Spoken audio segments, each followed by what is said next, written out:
Hello दोस्तों, welcome to my YouTube channel माँ Saraswati coaching centre. मेरा नाम चंदन कुमार और मैं आज लेकर आया हूँ आप लोगों के लिए क्लास 10th साइंस का 10 VVI लघुत्तरीय प्रश्न जो कि 2023 के एग्ज़ाम के लिए वेरी इम्पोर्टेंट है दोस्तों। तो आइए देखते हैं पहला प्रश्न क्या है। पहला प्रश्न है, दो आँखों की क्या उपयोगिता है। पूछ रहा है दोस्तों कि आपके पास दो आँख है, उस दोनों आँखों की क्या उपयोगी। तो आंसर में आपको लिखना होगा कि वस्तु को दो आँखों से देखने की उपयोगिता निम्न है।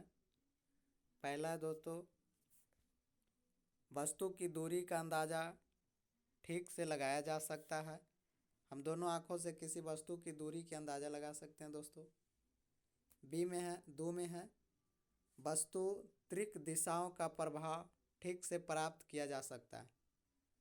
दोस्तों मेरे पास दो आँख हैं और इन दोनों आँखों से हमें कुल 3 दिशा दिखते हैं दोस्तों, लेफ्ट, राइट और एक सामने।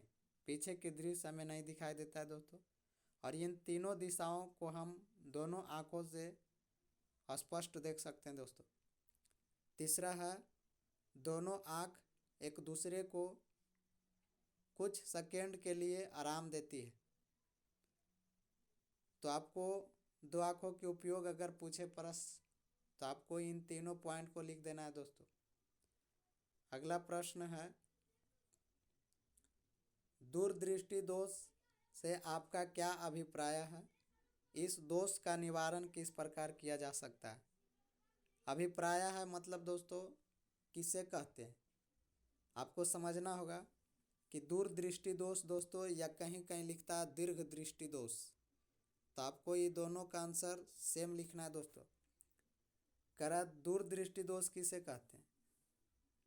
दृष्टि दोष में नेत्र निकट की वस्तु को स्पष्ट नहीं देख पाता। मतलब दोस्तों जब किसी व्यक्ति को दूरदृष्टि दोष हो जाते हैं तो निकट की वस्तु को स्पष्ट नहीं देख पाता है, क्योंकि जब ये दोष होता है तो वस्तु का प्रतिबिंब दृष्टि पटल के पीछे बनता है दोस्तों। तो अब हम इस दोष का निवारण कैसे करेंगे। तो दोस्तों दृष्टि दोष का निवारण करने के लिए हमें उत्तल लेंस के चश्मा का उपयोग करना होगा। और उत्तल लेंस चश्मा क्या करता है दोस्तों कि यह प्रतिबिंब को दृष्टि पटल पर बनाने में मदद करता है। तो आपको इस प्रश्न को अच्छे से याद कर लेना है और परीक्षा में जा कर के लिख देना है दोस्तों। अगला प्रश्न है, प्रकाश का वर्ण विक्षेपण। प्रकाश का वर्ण विक्षेपण किसे कहते हैं। तो दोस्तों आप लोग वर्ण विक्षेपण का अर्थ अगर याद रखेंगे तो ये प्रश्न आपको आसानी से याद रखेंगे रह जाएगा। वर्ण विक्षेपण का अर्थ होता है वर्णों का बंटना। जैसे आप प्रश्न का उत्तर देख सकते हैं, जब कांच के प्रिज्म से प्रकाश का किरण पुंज गुजरता है तो यह 7 रंगों में बट जाता है दोस्तों, बट जाता है, जिसे प्रकाश का वर्ण विक्षेपण कहते हैं। और आप इन 7 रंगों को भी याद कर सकते हैं। पहला बैगनी, हल्के नीले, नीला, हरा, पीला, ऑरेंज और लाल। दोस्तों इस तरह से प्रिज्म होते हैं और प्रकाश जब इससे जाते हैं तो ये 7 रंगों में बट जाते हैं दोस्तों। तो इसी को कहते हैं प्रकाश का वर्ण विक्षेपण। और आप इस 7 रंगों को ट्रिक से भी याद रख सकते हैं। और ट्रिक क्या होता है तो VIB गयोर, VIB गयोर से आप 7 रंग को याद रख सकते हैं दोस्तों। तो आइए आप इस प्रश्न का आंसर देख चुके हैं। अगला प्रश्न देखते हैं दोस्तों। प्रश्न है, गुणसूत्र का स्वच्छ नामांकन चित्र बनाएं। ये प्रश्न संख्या 4 है दोस्तों। तो गुणसूत्र का स्वच्छ नामांकन चित्र आपके सामने दिख रहा है। आपको इसी तरह से गुणसूत्र का चित्र बनाना है दोस्तों। और आंसर में लिखना है, एक गुणसूत्र में 1 या 2 क्रोमोटिड होते हैं जो सेंट्रोमियर से जुड़े होते हैं। और अगर आपसे पूछे कि गुणसूत्र किसके बने होते हैं तो गुणसूत्र जो बने होते हैं वो DNA का बना होता है दोस्तों। आप इस चित्र को बनाने के लिए सीख जाना है और जब परीक्षा में आए तो आपको अच्छी तरह से बना देना है। तो दोस्तों हम समझाते हैं ये गुणसूत्र। देखो यहाँ गुणसूत्र दो भागों में बटा है दोस्तों। अगर आप इसे देख रहे हैं तो आप ध्यान से देखेंगे तो गुणसूत्र जो है वो कुल दो भागों में बटा है। तो आप एक फिगर आपको बढ़िया से ड्रॉ कर लेना है दोस्तों। तो ये ऊपर वाला जो भाग है उसको बोलता है क्रोमोटिड, नीचे वाला भाग को भी क्रोमोटिड कहते हैं, और आपको बीच में एक सेंटर दिख रहा है दोस्तों, इस सेंटर को बोलते हैं सेंट्रोमियर। और आपको एक चीज़ और दिख रहा होगा कि इस गुणसूत्र के दो लेयर हैं, एक जो पहला रेखा दिख रहा है आपको और एक अंदर की रेखा दिख रहा है। तो पहला रेखा जो है दोस्तों उसे कहते हैं पेलिकिल, और अंदर वाला भाग में जो होते हैं क्रोमोटिड होते हैं। तो आप गुणसूत्र का चित्र बनाने के लिए सीख लें ताकि परीक्षा में ये प्रश्न ना छूटे। अगला प्रश्न है दोस्तों, जेनेटिक्स या आनुवांशिक किसे कहते हैं? प्रश्न संख्या 5 है दोस्तों। जेनेटिक्स का हिंदी ही आनुवांशिकी होता है। तो आपको आनुवांशिकी का आंसर याद रखना है कि जेनेटिक्स आनुवांशिकी एवं भिन्नता का अध्ययन है जो कि जीव विज्ञान की एक विशेष शाखा के अंतर्गत आता है दोस्तों मैं याद करा देता हूँ इस प्रश्न का आंसर। आपको याद करना है कि जेनेटिक्स जीव विज्ञान की एक ऐसी शाखा है जिसमें हम जीवों की भिन्नता का अध्ययन करते हैं। जिस शाखा के अंतर्गत जीवों की भिन्नता का अध्ययन करते हैं उसे जेनेटिक्स कहा जाता है। तो आपको ये प्रश्न का आंसर याद हो गया होगा। अगर याद नहीं हो रहा हो तो आप अपने कॉपी में इसे नोट कर लें। और आइए देखते हैं अगला प्रश्न। अगला प्रश्न है दोस्तों, प्रतिस्थापन अभिक्रिया क्या है? उदाहरण दें। दोस्तों आपको नाम से ही याद रखना है, प्रतिस्थापन मतलब दूसरे पर जाकर के स्थापित होना।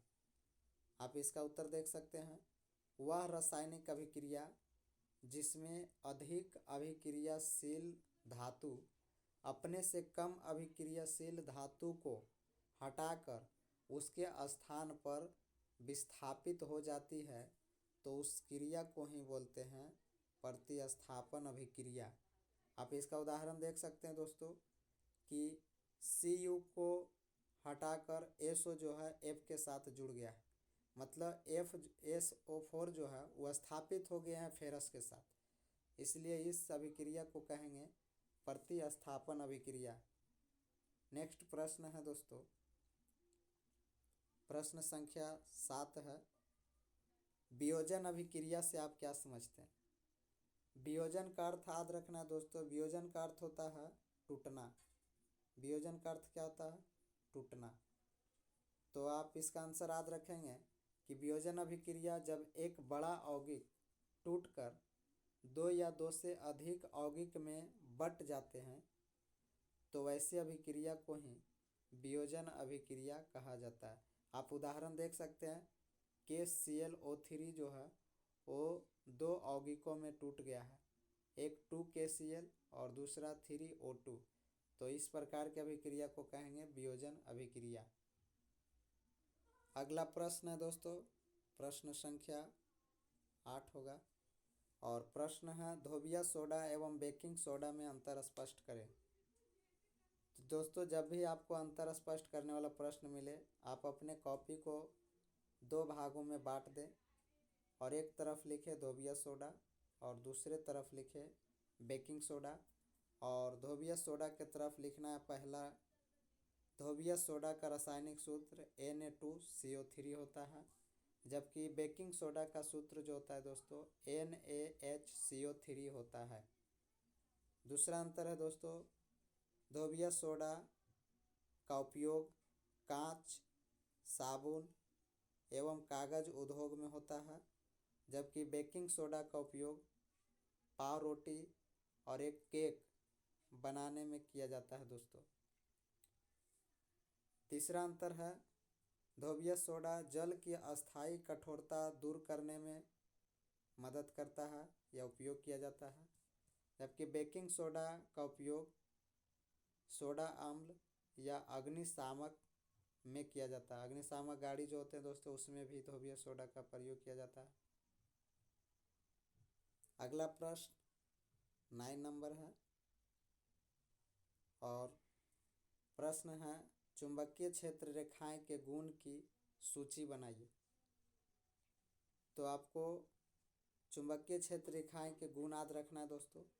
इसका पहला गुण है ये बल रेखाएं बंद वक्र की होती है, मतलब ये बंद होते हैं दोस्तों। दूसरा है जहाँ पर क्षेत्र रेखाएं एक दूसरे के निकट रहती है वहाँ चुंबकीय क्षेत्र रेखाएं अधिक प्रबल, प्रबल मतलब मजबूत होते हैं, मजबूत होते हैं दोस्तों, सॉरी, मजबूत होते हैं। प्रबल मतलब क्या होता है? मजबूत। तीसरा है दोस्तों दो चुंबकीय क्षेत्र रेखाएं एक दूसरे को प्रतिच्छेद नहीं करती है। तो आप चुंबकीय क्षेत्र रेखाएं के गुण देख लिए हैं और इसे आप अच्छे से याद कर लें दोस्तों। और 10 नंबर प्रश्न और ये अंतिम प्रश्न है चुंबक के निकट लाने पर दिक् सूचक की सुई विक्षेपित क्यों हो जाते हैं? विक्षेपित का अर्थ होता है दोस्तों अपने दिशा से मुड़ जाना। तो आइए देखते हैं इसका आंसर क्या है। आंसर है दिक् सूचक सुई भी एक छोटा चुंबक है। ये दिक् सूचक सुई जो है ना दोस्तों क्या है? एक छोटा चुंबक है जिसमें N ध्रुव और S ध्रुव मौजूद होते हैं। मैं आपको बता दूं इस तरह से होता है दिक् सूचक सुई, इधर N ध्रुव और ये है S ध्रुव मौजूद होते हैं। जब चुंबक के समीप इसे लाया जाता है तो इनके ध्रुवों के बीच आकर्षण अथवा प्रतिकर्षण के कारण यह दिक् चुंबकीय सुई विक्षेपित हो जाती है। जब इस चुंबक सुई को किसी चुंबक के नज़दीक लाया जाता है ना दोस्तों तो ये अपने दिशा से क्या होते हैं? विचलित हो जाते हैं। मतलब ये अभी समांतर है और ये इस प्रकार हो जाते हैं दोस्तों, इस तरह से। तो इससे अलग दिशा में मुड़ना ही विक्षेपित कहलाता है। तो दोस्तों ये वीडियो आपको कैसा लगा? अगर ये वीडियो आपको काफ़ी अच्छा लगा तो लाइक करें, शेयर करें, कमेंट करें एवं दोस्तों तक ज़रूर भेजें। और मेरे चैनल पर पहली बार आएँ तो चैनल को सब्सक्राइब करें, क्योंकि मैं 2023 के लिए मेरे 23 के लिए VVI ऑब्जेक्टिव, सब्जेक्टिव एवं मॉडल पेपर डेली कराता हूं दोस्तों। तो आप अपने तैयारी को अगर अच्छे करना चाहते हैं तो मेरे चैनल को सब्सक्राइब करना ना भूलें एवं दोस्तों तक ज़रूर भेजें दोस्तों। धन्यवाद।